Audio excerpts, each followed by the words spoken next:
But, Dave, let's jump into the next topic, and I want to do it again, Dave. Thank our patrons on patreon.com/mostofmypodcast because we are joined for this next topic by a patron. If you want to be like Bilal, who I'm going to bring into the podcast in just a few seconds, go to patreon.com/mostofmypodcast.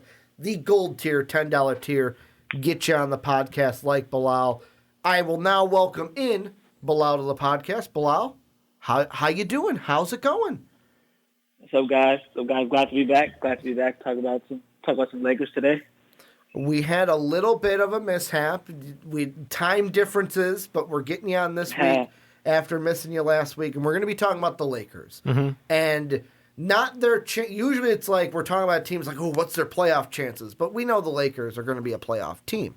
So we don't have to talk about will they make the playoffs. It's what are they going to do in the playoffs. And I might be throwing a curveball here at you, Bilal, but before we talk about the teams that they could see in the Clippers and maybe the Rockets or the Mavericks, I don't even think the Mavericks are up in the top three anymore. I think they've fallen. But before those top teams in the West, I want to ask you if there is a Laker-Grizzly matchup, because I know we got a ton of Grizzly fans who watch our podcast, listen to our podcast.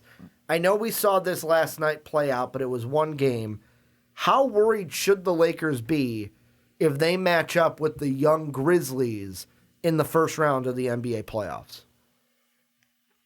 0% worried about the Grizzlies. The Grizzlies, just look at the history. How does a rookie, no matter how good the rookie is, a team that's led by a rookie point guard, their chances against a team led by LeBron James point guard and playing in an MVP caliber year with Anthony Davis, they just don't have enough. There's nothing to worry about with Memphis. I mean, they're a good team. They're building for the future, but that's the future. Right now, they don't match up well. Because the Lakers can just put Avery Bradley on Ja Morant and just be a pest to him the whole time. He has to come in the paint. He has to see JaVale McGee. He has to see AD. They just don't have anyone to match up with LeBron. It's just I don't really see too much to worry about with Memphis. They're a young team. It's good for them to get that playoff experience if they get it this year. But they could just kind of be happy about being able to make the playoffs. But in terms of, Lakers in 3. Lakers in 3. Well, not even the full 7 anymore. Going back to the old 5 format, Lakers in 3. Disrespect there, but I do love it, and we did see a little bit of that play out. Ja Morant got taken down to earth, I think was Jake's... No, Dave. What did you say? Not taken down to earth. He got... Swatted down to earth. Swatted down to earth last night. Dwight had a hilarious block on him, which was a little sad to watch as someone who loves Ja as much as I do. But, yeah, it's kind of one of those welcome to the league moments for him. Does your answer change if it's the Trailblazers? Because I'm just going to throw them in there. Does it change, or is it still... maybe Dave gets one game? Yeah. I think Dame is... I give Dame that respect. Dame is going to get a game. I'm pretty sure he'd get a game. I kind of feel bad for Dame with all the injuries happening with him and with everyone around him this year. Yeah. With him playing so well. I kind of feel bad because I think they'd be a lot higher seed if they were a fully healthy team. But injuries are part of the NBA, but I do feel bad for him. But I do believe Dame is kind of in that, he's almost in that Iverson tier where he took a game from the Lakers and that, back in the finals of those years. I give him that respect. He could possibly take a game, maybe even 2 from the Lakers if the team got healthy by the playoffs.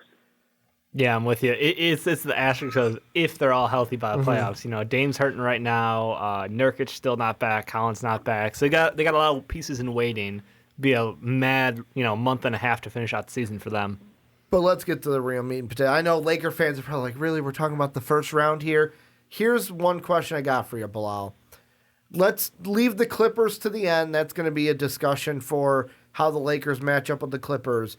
Is there any team, the Nuggets, the Jazz, the Rockets, could be even the Mavericks, who the Lakers could possibly see in the second round if the standings play out like they do today? Is there any team besides the Clippers where you're sitting there going, all right, if we match up against them, might be a hard road for us in a 7-game series? I don't want to be cocky, but I really don't. Do it. I really Go don't. lean in, man. Really, Lean in. I really don't really fear any other team in the West at all. Mm-hmm. It's just because I don't think that Denver has that go-to guy yet that they need to step up and create shots for himself at the end of the game. I mean, Jokic is amazing. He's really good, but I don't think you can put that on a center's shoulder in terms of being able to create for himself and go and get a bucket, consistently at the end of the game. Like to go back and forth with LeBron, I don't think Jokic can do that yet. I think maybe that's in their future with Michael Porter Jr. If he stays healthy and keeps developing, I think that he can be that guy potentially. I don't think that Donovan Mitchell can do it. I guess if I had to pick one team, it'd be the Rockets. The Rockets would be the one team that I have a little cause to fall just because of how weird they play. You got that small ball matchup, and the Lakers are so big too. True, but I think that the way you counter that is just by playing Anthony Davis at the 5. You can the Lakers can go small ball in a small ball way where they're still a big team because of how Anthony Davis has the ability to play like a guard, but he's also 6'10". So I think that just putting Anthony Davis out there on, let's say, like a P.J. Tucker, and you can still have that rim protection. It's just that you kind of have to live with the fact that P.J. Tucker might give some good looks, but that's the kind of thing you have to kind of be like, okay, if PJ's going to beat us, then so be it. PJ's going to beat us.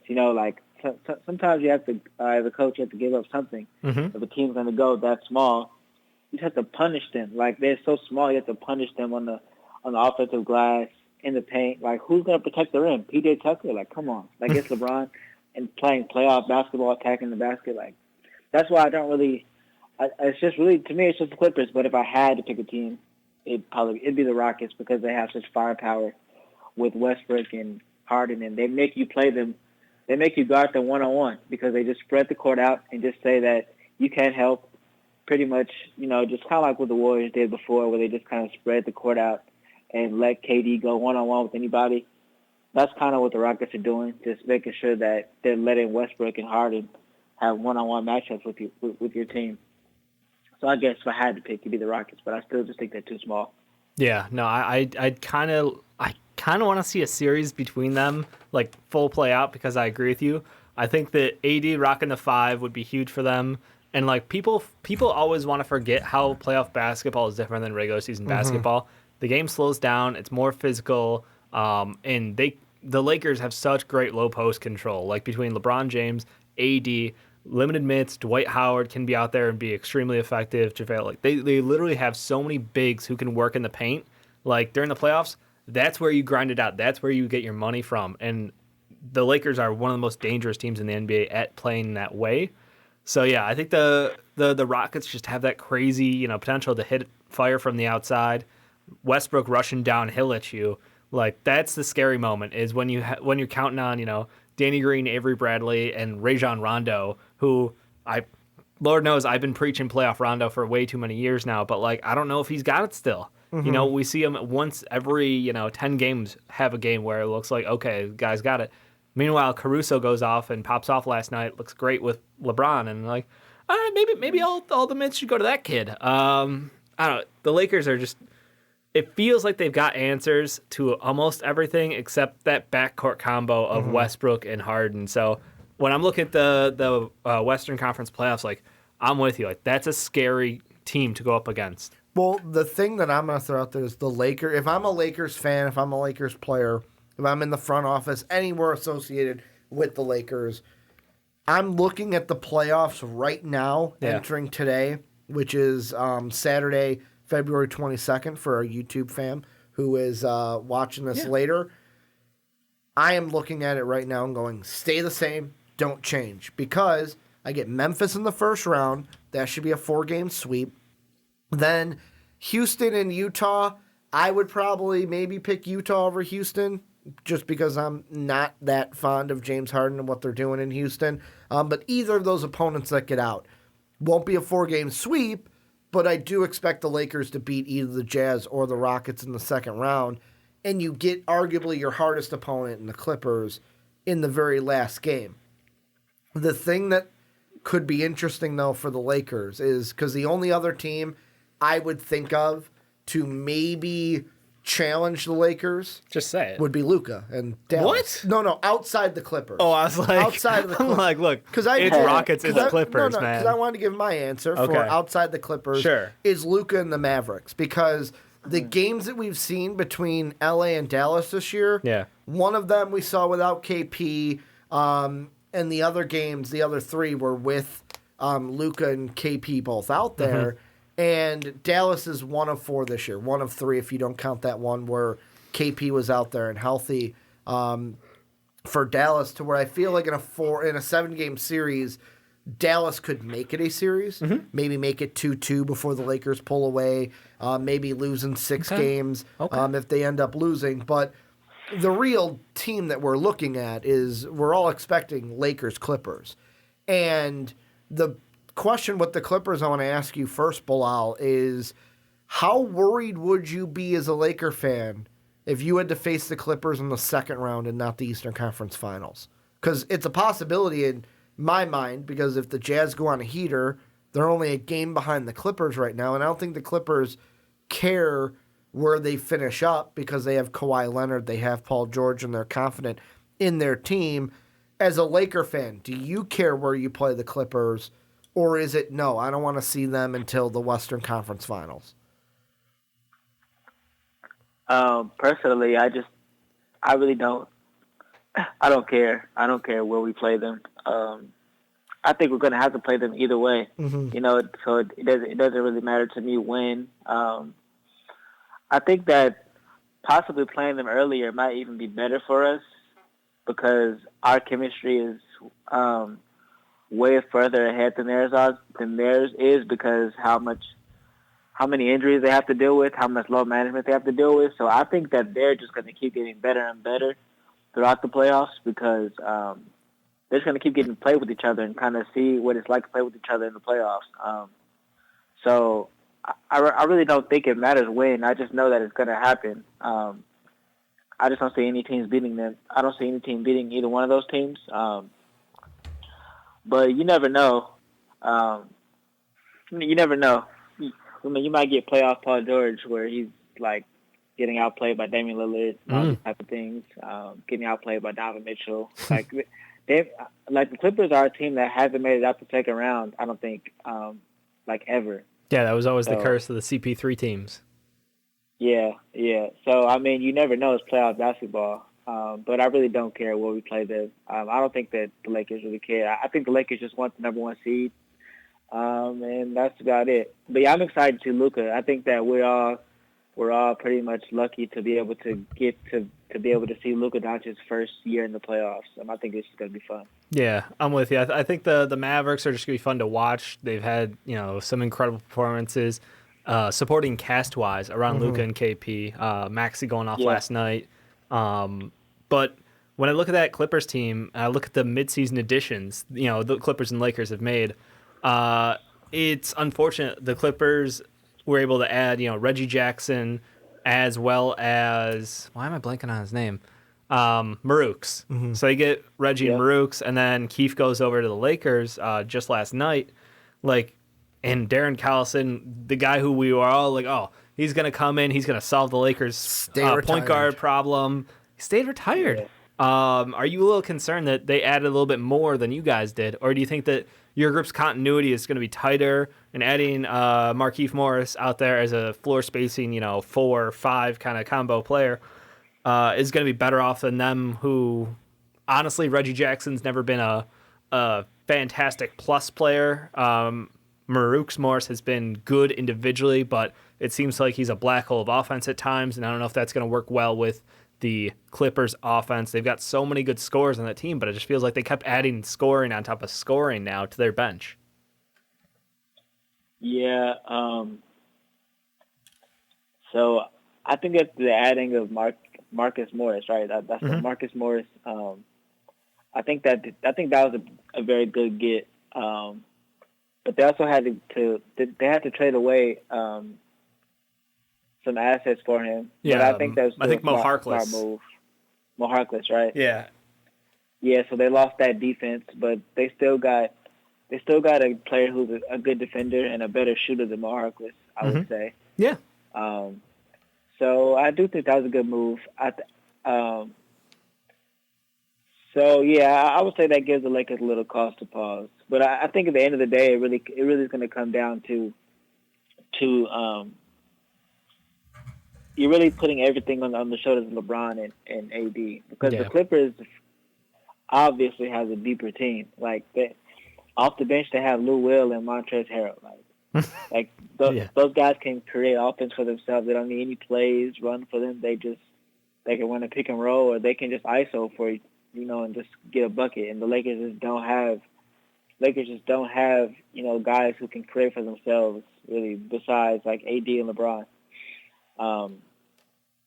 So yeah, it's really just puts a lot more on their shoulders. But I just have faith. I have faith in playoff LeBron and playoff AD. Last time we seen playoff AD, he was sending the Blazers home, in 4, and he always gave Draymond Green the business. Every single time they played each other in the playoffs, he always put up big numbers, efficient numbers. Like, he came to play against the Warriors every single time.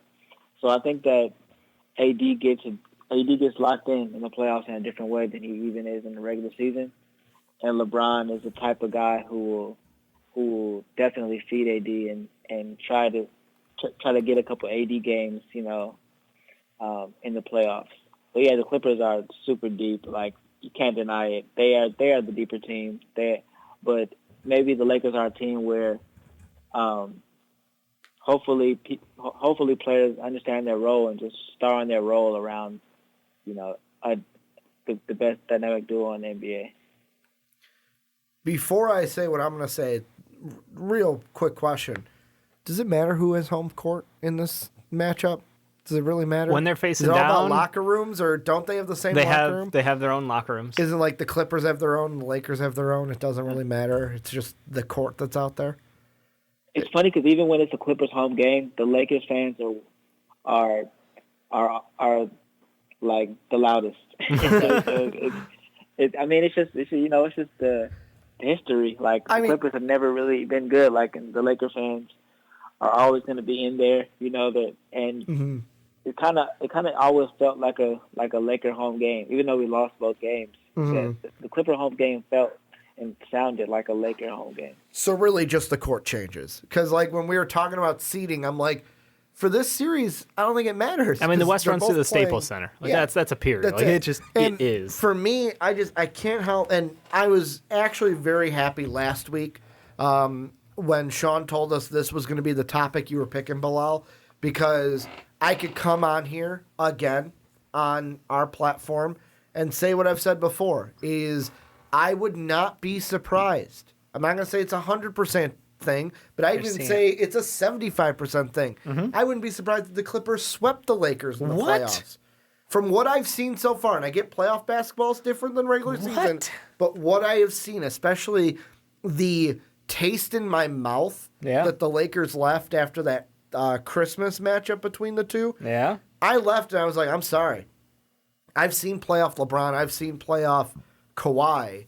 Playoff Kawhi, maybe it's recency bias. I've seen playoff Kawhi a little bit sooner than I saw playoff LeBron. That's the takeaway I said. And I said it live on our podcast. Sean and I made that bet. I'm probably going to get a pie in the face because the Lakers will win 1 or 2 games before losing to the Clippers. I just think the Clippers are the better team. And the question that I asked of where... I agree with you, Bilal, where it does not matter where you play the Clippers. Second round Western Conference Finals, because they both have their advantages to me, where I feel like there's a part of me that's like, hope that they fall to 4. They have to play the Rockets, and then we get them in the second, and then we can get them out of the way. We can beat them, get that tough series out of the way, because if the Lakers are winning it, it's going 7 in my mind. And then you can get an easier opponent in the Western Conference Finals before going to face, probably in my mind, the Milwaukee Bucks from the East, which would be your second toughest matchup in my mind, Clippers, and then Bucks from the East.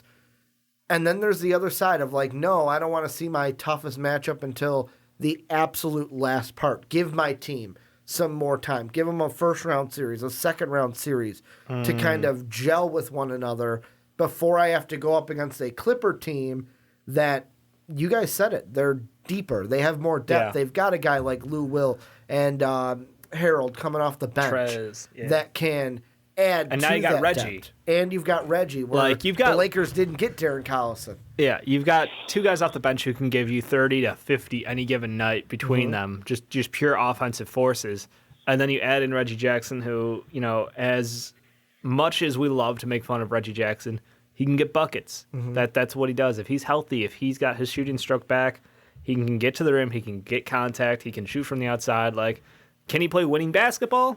That's the thing. But whose minutes does he take? That's what I want to. I kind of want to ask whose minutes does he take? No, that's a good question. Honestly, that they got to find a way to work him into that rotation while not upsetting the balance. That's tough because I think minutes wise, maybe you cut back. Oh, I don't know because I can see them change up the rotation and going 3 guard again with Reggie and Pat Bev and maybe Shamet out there. Because how many minutes a game do you think he's going to get? In a playoff series, how many minutes per game would Reggie Jackson be getting? I'm going to say maybe 10 to 12. I'm trying to look up like what. Because like I look at it based off of regular season minutes. I mean, JaMychal Green in 46 games, he's getting 20 minutes off the bench. Give him 10 of his minutes. JaMychal Green's playing good defense. He's a big. Like you can't.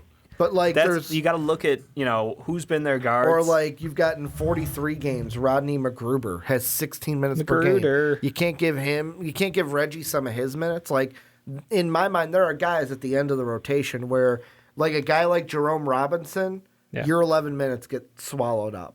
Like he's gone. He's off the team. No, I know, but like those 11 minutes are there. They got to go to somebody. Yeah, I get you. I'm just saying. Yeah, he was traded. Yeah, they get swallowed up, and they could go to him. There's like, and I'm just reading right off the bottom end. Like you had Pat Patterson he's averaging 12 for them this game. Rodney at 16.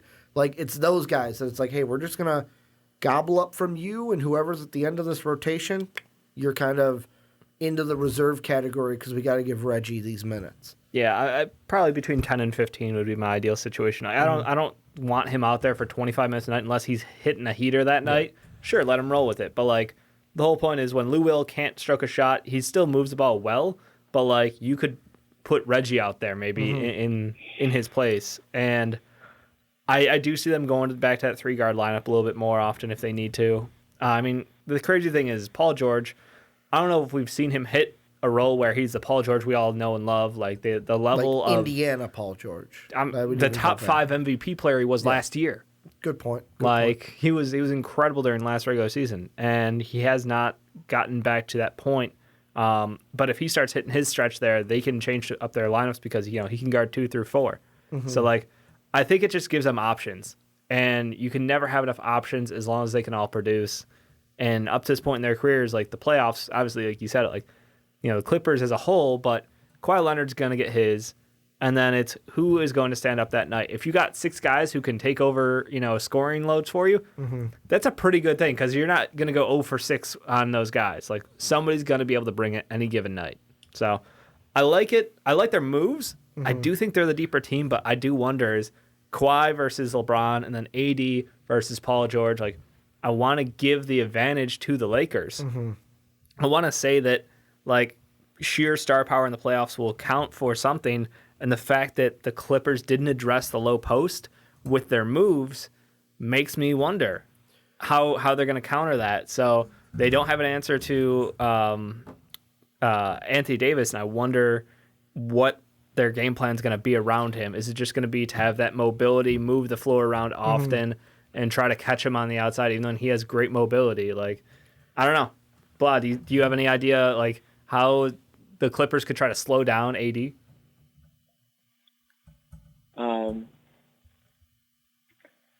I think that the Clippers, they could slow down AD by doing two things.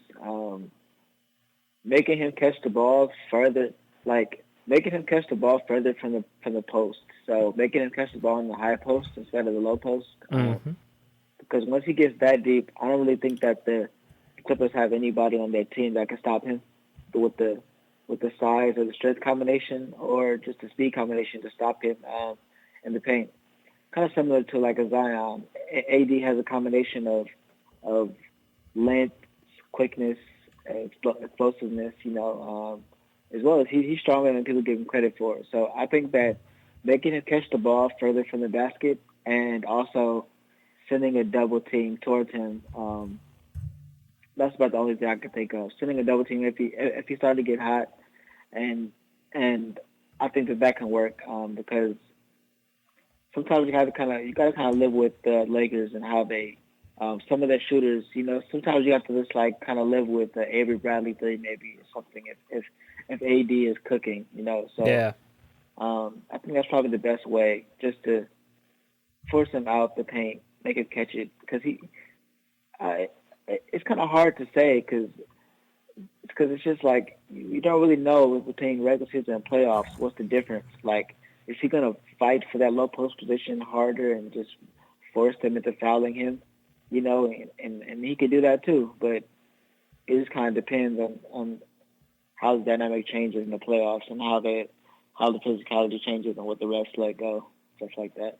And the thing that I'm kind of thinking about while you were talking, Bilal, is there's a part of me that for this series, Lakers-Clippers, and before I say what I'm going to say, I want to bring in DeCuss Gaming in the Twitch chat says that I think a second-round series favors the Lakers because the Clippers hadn't had time to really gel, so the earlier you can play them, the better, kind of like what Bilal was saying earlier. But while you were just talking, Bilal, I kind of was thinking, I was like, okay, AD's the linchpin. He is in a Clipper-Lakers series in my mind, he's the most important player because you're talking about, like, you got me thinking about defense. And I'm like, well, Lou Will, Kawhi, that, like, if Kawhi's going to ball out defensively, Yeah, he always does. It's going to go up against, like, maybe he can go up against AD, but it's going to be Kawhi versus LeBron. Yeah. Like, put Kawhi on LeBron, see what he can do mano-y-mano. I mean, that's sort of how he got paid. Exactly. Like, literally, Kawhi made his name from shutting down LeBron James. The final MVP by shutting down LeBron when he was with Miami, to where AD is going to have to, Quote, unquote. in my sense. Quote, unquote. Yeah, that's fine. He's going to have to go ahead and shoulder some of that load because LeBron may not be able to do everything he wants to do because Kawhi is going to be a pest all series. More than a pest, but he's going to be causing problems for LeBron, where LeBron may not get his point total in some games. Like, I know it's a microcosm to look at just 2 games, but, like, the big thing everyone wanted to talk about in that Christmas Day game was how poor LeBron shot. I think it was in that third quarter. I can't remember if it was the entire second half or just the third quarter, where it's like they showed LeBron's numbers. It's like, no, that's your graphic guy needs to get fired because he made a mistake. It's like, no, the graphic guy was right. Like, that's the stats for LeBron. So the thing I wanted to ask you, Bilal, 2 questions. This is the first one. Final 2 things to end this segment. The first one is, I love the cocky Laker because I'd be a cocky Bull if the Bulls were in this discussion. But realistically, what's your percentage of worry in a series against the Clippers that the Lakers come out on top? 100% being like, I'm very worried, 0% being I'm not worried at all.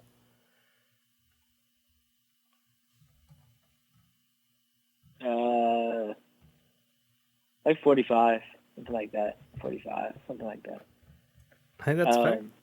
I think the Clippers are, I mean, there definitely is. I mean, there's no Warriors team Warriors team last year, if they're fully healthy, it's just like chalk it up. It's over. Like, it doesn't matter. There's no team like that right now. So there is definitely some worry. I would say it's kind of it's kind of a 50-50 like series. And for the Lakers to win the series, you're just banking on the greatness of two great players. The Clippers are more deep team. They have multiple guys who can just score the ball on a higher level. And they also have two elite wing defenders. So yeah, they definitely have it's definitely not a zero Warriors situation. It's definitely should be one of the better series that we've seen in a long time, because there isn't any team that's like the Warriors where there's like 5 Hall of Famers on one team and they're just like, it's over. Like, it doesn't matter if they're fully healthy, you're just not gonna win. No matter how good Kawhi was last year, if Klay was fully healthy, KD fully healthy, there's a good chance that the Toronto goes home in 5. Like that's just how it works. Like, so yeah, I think that you can't really base LeBron James teams off the regular season. We've seen that so many times. We've seen how many times they've gotten beat by the Warriors, or all these times they've got beat by any team in the NBA, like in the regular season. But the difference between LeBron and in the playoffs and the regular season is just a completely different thing. Yeah. Like, just think about the Warriors that year that LeBron came back from the 3-1. Like, the Warriors were the better team. Not even, like, they're just a better team. It wasn't even close. Like, yeah, LeBron had Kyrie and Kevin Love, but we've seen Draymond didn't play a game or two. Not going to get into it. He's not quite as good as people thought he was back then. Next to LeBron, we've seen what Kevin Love looks like with his own team. Both of those guys are a little bit overrated, if you ask me. But we've seen what the Warriors look like when they're all healthy together. They're always going to be a contender, and everyone's talking about it. When they get back next year, they're going to be a contender again. Like that team was a better team than the Cavs, and LeBron just averaged a 30-point triple-double and had games of 40-point triple-doubles. Like, the playoffs is a totally different animal. Yeah. And also in the regular season, LeBron has never guarded Kawhi Leonard in these games. It's always been Paul. Yeah. Last game, LeBron started off guarding Kawhi, but then Patrick Beverley flew in the air and kind of hit LeBron with a knee somewhere in his midsection. Yeah. And after that, LeBron was like, all right, I can't guard Kawhi anymore. I'm kind of hurt. And then he just said, all right, Danny Green, you have to guard him for this game. I think that LeBron still has a little left in the tank in defense, and he can make it harder on Kawhi than anybody else could on the Lakers. Just his strength, quickness, intelligence on defense, and also knowing that he has these great rim protectors behind him. He knows he can get up and press Kawhi, knowing that if Kawhi beats him, he has his help behind him. So all these things change from the regular season to the playoffs. Yeah, no, I mean, LeBron James, like you said, during the Warriors series, he played like a man possessed. I think he led the Cavs in every stat category for that series. Is absolutely incredible. And yeah, he does, like, LeBron goes playoff mode. It's a different level. So I'm super enthusiastic about seeing this matchup. I hope it's a Western Conference Finals. I can't wait. But we'll see. The thing that Bilal made me think about is this. I'm going to go ahead and say it. This will be the most important out of the LeBron AD Laker team. This will be the most important year to win a title. This will be the one to where if the Lakers don't do it, this will be the season that the Laker fans look back and go, that was our chance. That was because next year, I'm not saying it's impossible, but next year gets harder. You mentioned the Steph's Warriors. Back, yeah. Clay's back. Wiseman could be on that team. Wiggins could be still on that team. We don't know how Wiggins is going to fit in long term if he's just a trade piece. Draymond, they're a team KD's back too. KD's back too. We just talked about that for the Nets on the Eastern side. In the East, and that kind of brings me into the last thing I want to ask you, Bilal. We asked this to Jake when we talked we talked Eastern Conference with him, but we didn't ask it about his Sixers specifically. I want to tailor it to you with the Lakers, and all three of us will give an answer. We'll have you go first. Who's your top 3 as a Laker for the Lakers that you're, I don't want to say scared of, but the 3 toughest opponents? Like, number 1 is the team that's going to give them the hardest road, and then 2, and then 3 after that, either from the West or the East. It goes Clippers. So Clippers number 1, Milwaukee number 2, and Philly number 3. Ooh, Philly. Tossing a Philly shout. We were almost exactly the same until you said Philly. Why Philly? What scares you about them? Philly just has the size, the size that that can give the Lakers problems. But can Ben and Joe play together? The defense. Ben Simmons is one of the most elite defenders in the league. Probably one of the best options you have to put on LeBron. You have a great rim protector in Embiid, who also makes life hard for LeBron. You have, and also he's a great low post guy who is a guy who we could switch AD onto him, yeah, but it's still not going to be easy for him to just shut AD down like the way AD can do to like Jokic because of how physically imposing Embiid is. And in a 7-game series, the game slows down, and they both want to slow it down. And if Embiid were to have like one of those great series, I just think that they have this potential to be the size, the defense, the low post ability, those two together. I think that they'll pose a pretty big threat if they put it all together. Yeah, that's the thing with that team. Like, I love that you tossed them in there and gave them the shout out because they are absolutely dangerous if everything clicks. But I've got my money riding against everything clicking on that team. They've got a couple hurdles to get over internally, and then they got a tough competition over in the East. But I like that you shout them out. I agree with you that the Clippers are definitely number 1. The Bucks at 2 is interesting. That's who I would put it to. You are also at 2. Who's your third? Would be 3. Raptors. Okay. Yeah, that's who I like. When Bilal was like Clippers, I'm like, okay, the Bucks. Yeah, that's because that's who I think is going to be in the Eastern Conference Finals, and then the Raptors. Like, Philly is so far from my target. Like, if I had to give a 4th, it would probably be Boston. Is that because you don't see Philly making it to the championship? It's less likely for them. There's that. Because that's what factors into it for me. I'm going like, who are they likely going to match up? I also think that Bilal, you got the Lakers going all the way this year, right? Yeah.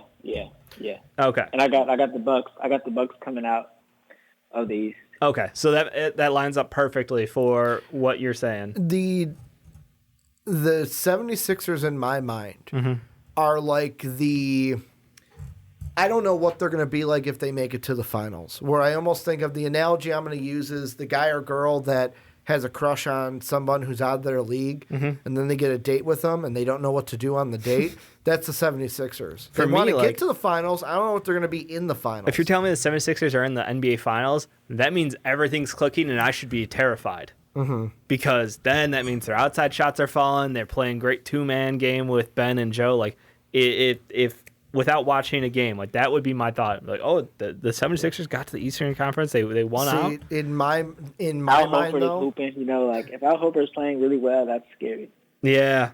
I mean, it's shit. If he comes back anywhere close to what he used to be able to do. In my mind, if they made the finals, and Jake is going to be mad at me for this, how they would make the finals is they beat Miami, who's been struggling. We'll talk about them later. Yeah. They play a great series against Milwaukee, and then, like, the Pacers went on a roll, and the Pacers are in the Eastern Conference Finals. Like, they're not getting through the Bucks, and then either the Celtics or the Raptors. Like, they're not beating both of those two teams that they would have to play. Who's your third team? Because you agreed. Okay, so you got the Raptors at 3. So for me, I definitely Fear the North, baby. I've got the Clippers at 1. I've got the Rockets at 2. Okay. And then I've got the Raptors at 3. Okay. So you're not even afraid of the Bucks. I'm not. I'm afraid of the Bucks still a little, but like I think that the matchup wise, we've seen what happens with Giannis. Like, you can either have Giannis beat you, or you can try to force his outside shooting to beat you. George Hill's not going to shoot 50% Eric from Bledsoe three all finally year. going to play up. Eric Bledsoe in the playoffs, we've seen him choke before. Chris Middleton has elevated his game year over year.